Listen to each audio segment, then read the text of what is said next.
Assalomu alaykum, xonani aziz. Doim ham video gusam درباره چیز کسی که فریب مشرکی میکنه یا کسی که با کسی ظلم ستم میکنه حقوق کسی رو پایمال میکنه. در حدیث مفلیس اومده یک پیامبر در نزد صحابیو سوال دادن که کیست مفلیس؟ صحابی گفتن که مفلیس کسی که سود نداره. در زبان عربی کلمه مفلیس کسی که جیبش خالی است و سود نداره مفلیس میگن. پیامبر گفتن که نه، مفلیس کسی است که در این دنیا کسی رو ستم کرد، کسی رو حقوقش رو زیر پا کرد، به عزت نفس کسی رسید، کسی رو فریب کرد، سومش رو زیاد گرفت. این گفتم که 3 ماه پرپسکای ما رو پولی $2 رو مسپردیم، $2 پرپسکای سپردیم. کسی رو مثل که ترساند، کسی رو تهدید کرد. تهدید کردن هم این حقوق انسان زیر پا کردن میشه. تهدید کشتن و تهدید مثل که انسان ترساندن و مثال چی میگن اوبرژت کردن، بعد پاکوشینی مثل امور رو بریم میکشیم. این هم چی میشه در این حدیثی مفلیس میداره. خب انا کنم یکم بو پاکوشینی کشتن او هم در حدیث دیگه دومده یک قطر رسوننده داخل جهنم میشه دیگه. اینجا هم یک همون تهدید کردن، نکشتن و تهدید کردن، ترسوندن به قتل. اینم در همین چی میداره حدیثی مفلیس ظلم کردن میشه. ظالم در قیامت ظالم و مظلم هر چه روبرو میارن. کسی که در دنیا بخش نپرسید مثل اینا کسی به کسی ظلم کرد، مثل در دنیا بخش نپرسید. کسی تهدید کرد، مثل آدمی تهدید شونده بخش نپرسید. کسی که سومی آدم گرفت نگردون برگردون نداد و تهدید کرد، مثلا میتونه نمیتون گپ داری خیلی آدم هستن قولش نداد و بخش نپرسید. کسی انسان مثال لای کرد ترسون که مثلا ولی استوما نشون میدم. یک تا در تاجیکستان همین خیلی شد. یک تا شاگردی من سوم گرفت با اون کس من 19 سال دوستی کردگی بودم. در 19 سال دوستیش با کسی بود افریبش قپیدم رایش در دوستی برآمد نیست شد. همون در سوم دادم سوم نداد و مرا وای کرد، تهدید کرد. یک گفت ما ای مرا آدمی بد نیست، من قد سر به سر نشم. مثلا میدونی چیکار میکنم؟ چیکار میکنی مرا؟ خیلی بود اون چیکار میکنم؟ تهدید کرد مرا. گفت گویا نمود میشنم تا که چیز گفت علی شبته برآمدن نمیتونه ترماو گفتم باز زنک میشنم میخواد طرفش شاگردم بود دانشجو درس میدیم. همیشه تهدید کنم هستن. سوم میگیرن یعنی که دوز غرض اون دروازه سوم میگیرن، سوم نمیتیان ما هم خیلی میگن تهدید میکنن. ولی باید کسی دیگه من قرضدار هم خیلی تاجیکستان در واتساپش می‌نویسیم، در تلگرامش جواب نمیتیه. همین انسان ها چی هستن ظلم میکنن به انسان. اینا در قیامت با انسانی مظلوم روبرو میشن. اما علما قرضدار چند کس دیگه اصلا قرضدار گردنی نیستن. من شما گفتم یک وقتا تاجیکستان ما پولی کلان کار میکردم. من تعریف نمیکنم، مثال میارم شما. پولی کلان کار میکردم. من در مکتب کار میکردم، در دانشگاه بود، در خانه اومده در کامپیوتر داکیومنت ترجمه میکردم از زبان عربی به تاجیکی، تاجیکی به عربی. پراوا ترجمه میکردم، چی میگن اتستات ترجمه میکردم، دیپلم هم خیلی ترجمه میکردم. مثلا перевод چی کردگیم. سوم بعد همون حالت آدم‌ها رو بسیار سوم دادگیم. قرضدارو هستند. من یکی نمیتونم سوما جواب داد واتساپشون جواب نمیتونم. زبلاکیل کردگیم، چی کردگیم در تلگرام جواب نمیتونم.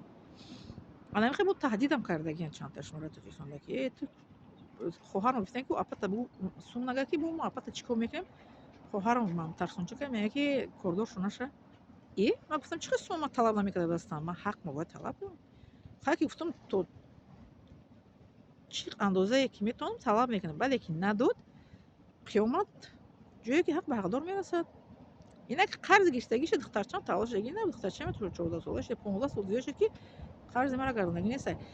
این گونه انسان‌ها در قیامت با انسان‌هایی که مثلا مرا ظلم کردن مظلوم قدی روبرو میشوند.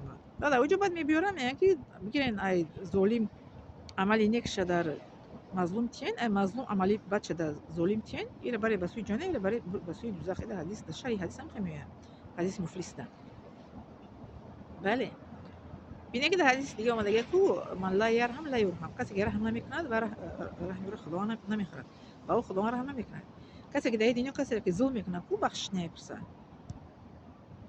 از هم دیگه. آدمی که ظلم کرد بخش نمیپرسه او را خدا رحم و او رحم نمیکنه.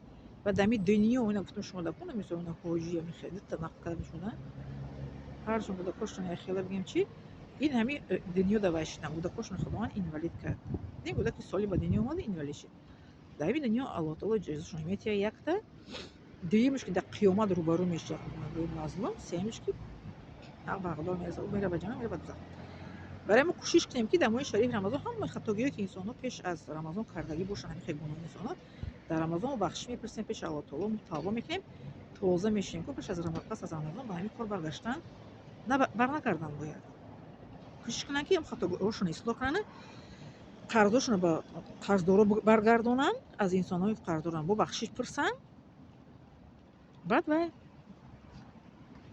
ором даруни инсон ором мегардад вақте инсон аз касе ки ман аз ҳеч кас қарздор нестам ман ҷиям гуфтам ман ҳеч кас қарздор нестам аз ҳеч касам мутаҳаммил нестам хола гӯ шумо одами зуд будем ҳеч кас қарздор набудем гуфтам о ман қарздор нестам лекин ҳама гуфтам қарздорҳо ҳастанд гӯ шумо қарздорҳо ҳастанд гуфтам о одамое ки ҳама қарздор ҳастанд лекин ман ҳеч кас қарздор нестам гӯ қарздор набудагитон зуре лекин бо қарздорро ашмо будагем иам зури зур гуфтам о ман зури зур лекин наметиҳанд сума намегардонанд сума и аллакай макр ҳиллаву мошенникӣ мешавад ана ино дар ҳадиси муфлис медароянд ҳоҷиам бо ҳам одамое ки сума гирифтагиянд як қисми ҳоҷианд як қисмиш намозхон қаноатанд як қисмиш просто намозхон чӣ мегӯянд ба ном мусалмонанд лекин аксариятшон ваянд қуронхону ҳоҷиву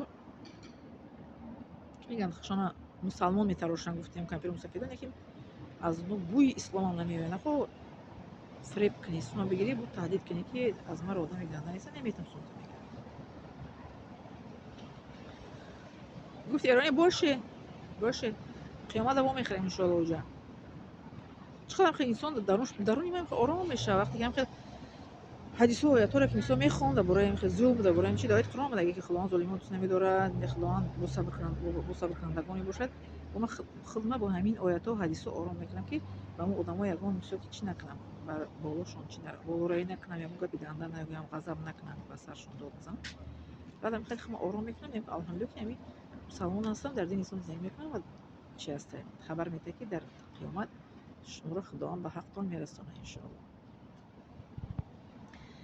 ба соҳиби чизтон соҳиб мешавем ҷанната мо асос кор кунем ки хизмат кунем дар дунё ки ҷанната соҳиб шавем дар қиёмат коре накунем ки дар қиёмат бо унҷа бием бад бо ҳамроҳи якта мазлум рӯбаро накунем кӯшиш кунем ки дар чизи ҳадиси муфлис надароем муфлис дар назди аллоҳ таоло набошем кӯшиш кунем ки аз макр аз ҳиллаву аз найранг аз мошенникӣ дурӣ биҷӯем мегӯянд қои некӣ надорӣ бадӣ накун ҳаст некӣ бимонад ҷовидон барои ҳамин илтимос кӯшиш кунед ҳаматон манам худованд аз ҷумлаи ҳам касое бигардонад ки дар моҳи рамазон дуо кунед дар вақти якшавӣ ки одами ду инсона се намуди инсон дуош дар назди аллоҳ таоло беҷавоб мемонад дуои падару модар дар ҳаққи фарзанд дуои мазлум дар ҳаққи золим инсони ман мазлум аст дар ҳаққи золимо дуо кунам аллоҳ таоло қабул мекунад ки ман дуои бад намекунам худованд ҳидоят кунам золиморо ки сумои маро баргардон касе ки маро таҳдид карда худованд ҳидоят ки таҳдидаи ман бардора ва дуои рӯзадор дар вақти рӯзакушоӣ пеш аз рӯзакушоӣ вақте ки шуданӣ мешавем ку бояд аввал дуо кунем ба рӯза мекушоем ҳанам ҳолада дуо беҷавоб мемонад қабул мешавад иншоалло пеш аз рӯзакушоӣ дуо мекунем баъд рӯзаро мекушоем бале ҳамин гуна хоб миннатдорам аз шумо подписаться лайк ва подписка фаромӯш намояд шумо